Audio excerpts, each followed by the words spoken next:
Hi friends, welcome back to my channel. ఈ మధ్య కాలంలో మనం చూస్తూనే ఉన్నాం.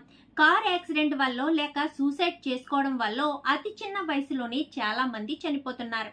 ఇప్పుడు వాళ్ళల్లో కొంతమంది గురించి మనం ఇప్పుడు తెలుసుకుందాం. వీడియోలోకి వెళ్లే ముందు మా చిన్న రిక్వెస్ట్ అండి, వీడియో కనుక మీకు నచ్చినట్లయితే లైక్ చేయండి, ఛానల్ ని సబ్స్క్రైబ్ చేసుకోండి, పక్కనే ఉన్న బెల్ సింబల్ లో ఆల్ పై క్లిక్ చేయండి. ఇలా చేయడం వల్ల మేము పెట్టే ప్రతి వీడియో అందరికంటే ముందుగా మీకు నోటిఫికేషన్ రూపంలో వస్తుంది. ఎంతో మంది ఇండస్ట్రీలో అతి చిన్న వయసులోనే వాళ్ళ జీవితం కూడా ఇంకా సెటిల్ కాకముందే సూసైడ్ చేసుకునో లేక కారు ప్రమాదంలోనో చనిపోయారు. రీసెంట్గా పవిత్ర జయరామ్ గారు కారు యాక్సిడెంట్లో కన్నుమూశారు.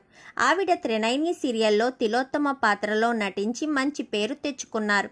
ఆమె చనిపోయిన 5 రోజుల్లోనే ఆమె భర్త చంద్రకాంత్ కూడా సూసైడ్ చేసుకుని కన్నుమూశారు. ఆయన సీరియల్స్లో నటించి ప్రేక్షకాదరణ పొందారు.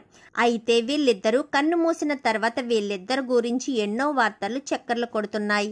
మనం చూసే నటీనటుల జీవితాలు మనకు కనిపించేంత అందంగా ఉండవు. ఎన్నో కష్టాలు, ఎన్నో బాధలు, ఎన్నో మోసాలు దాగి ఉంటాయి.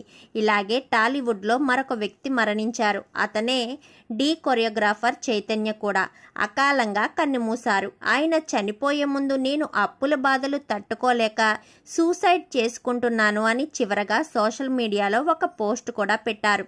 ఇంకా తర్వాత వ్యక్తి మనసు మమత మౌనరాగం సీరియల్లో నటించిన శ్రావణి కేవలం 26 సంవత్సరాలకే ఆత్మహత్య చేసుకున్నారు.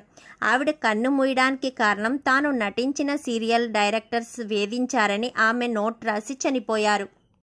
ఇలాంటి మరెన్నో ఇంట్రెస్టింగ్ వీడియోల కోసం వెంటనే మా వీడియోని లైక్ చేయండి, ఈ ఛానల్ని సబ్స్క్రైబ్ చేసుకోండి, పక్కనే ఉన్న బెల్ సింబల్లో ఆల్ పై క్లిక్ చేయండి. ఇలా చేయడం వల్ల అందరికంటే ముందుగా చూడవచ్చు.